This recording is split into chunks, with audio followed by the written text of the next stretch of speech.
Oi, gente! No vídeo de hoje nós vamos tentar ensinar de uma forma didática uma das áreas de estudo da teoria e metodologia da história, que é a memória.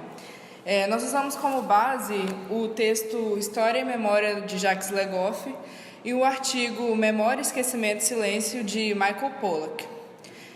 Primeiramente, a gente tem que pensar a memória como um elemento essencial para a sociedade atual, porque é por meio dela que nós construímos identidades individuais e coletivas. Legoff, no seu livro, diz que as memórias individuais elas são influenciadas por forças como afetividade, desejo, inibição, interesse e censura. Existem forças também que interferem na construção de uma memória coletiva, mas que não são necessariamente essas da memória individual.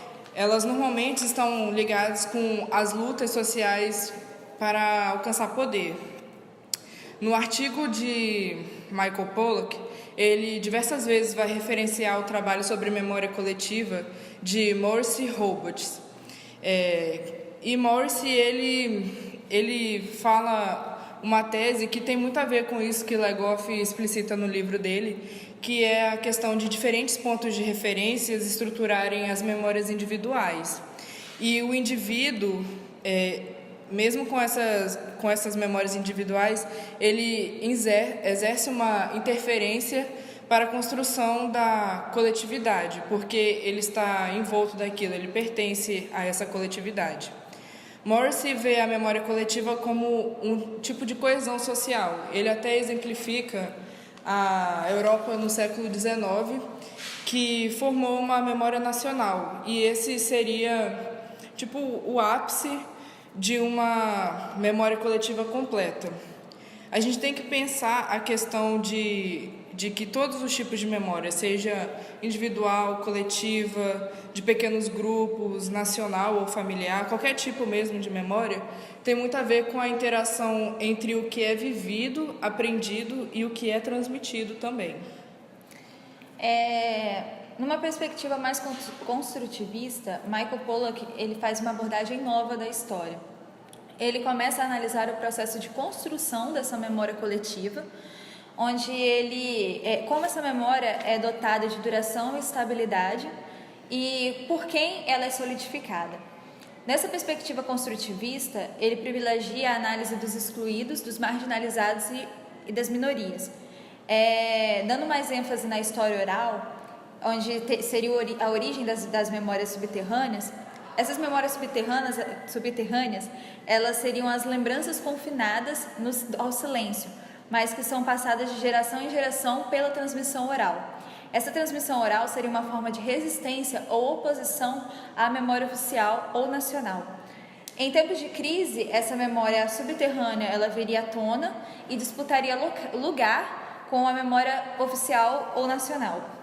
Só que é importante frisar que o silenciamento nem sempre é uma oposição, porque ela pode ser uma necessidade de se encaixar naquela sociedade, aquela minoria. Pode ser uma forma de proteção dessa minoria, como evitar que essa sociedade se sinta culpada pelo que ela fez, ou para essa minoria se encaixar, e às vezes que essa própria minoria se sente culpada por algo, como é o caso das mulheres, que sofrendo agressões físicas, elas geralmente na maioria das vezes, elas se culpam por essas agressões físicas familiares.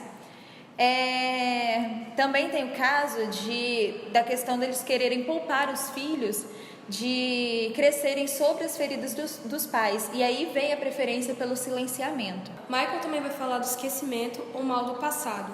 Ele fala que é comum em países ou comunidades abaladas por guerras ou grandes traumas uma certa vontade de esquecer, levar uma vida normal. Ele também fala que em relatos orais é muito comum isso, na qual o entrevistado vai seguir uma linha lógica e vai cortar tudo aquilo que não faz sentido, perdendo assim informações e momentos de memória. É importante frisar que no momento que as testemunhas oculares elas percebem que vão desaparecer também em breve, e seus filhos também querendo saber de suas origens, a partir daí começa a haver uma preocupação de escrever suas lembranças.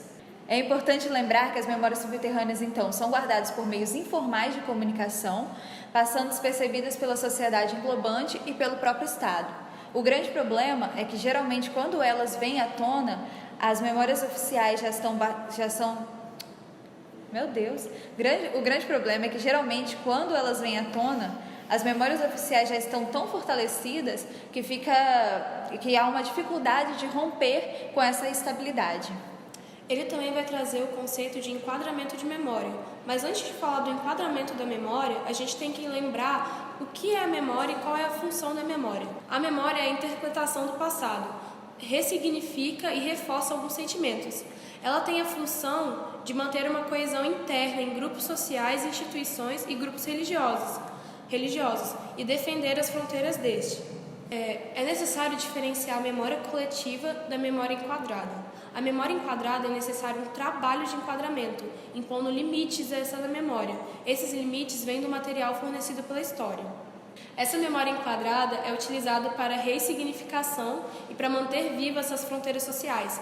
É necessário, então, ter uma coerência desse discurso, pois esse discurso dá sentido de identidade individual ou de grupo.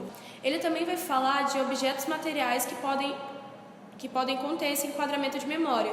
Nesse momento ele vai falar de cheiros que trazem memórias à tona e também vai dar o exemplo de filme, que são rearranjos da memória. Ele fala que a análise do enquadramento da memória é a chave para entender a construção da memória coletiva. A gente pode pensar também de uma forma mais material essa questão do enquadramento, que poderia ser exatamente o enquadramento de uma fotografia, por exemplo, que a pessoa ela retrata o evento, mas tem um limite do enquadramento da foto. Há várias outras coisas que podem ser do plano secundário, que podem estar interferindo naquele evento, mas que não são mostradas porque a pessoa preferiu retratar só aquilo que está na foto mesmo. Agora a frase final de efeito do vídeo, que é de História e Memória, do Jacques Le Goff, que está na página 411. A memória, onde cresce a história, que por sua vez a alimenta, procura salvar o passado para servir o presente e o futuro. Devemos trabalhar de forma que a memória coletiva sirva para a libertação e não para a servidão dos homens. Bem, é isto, né?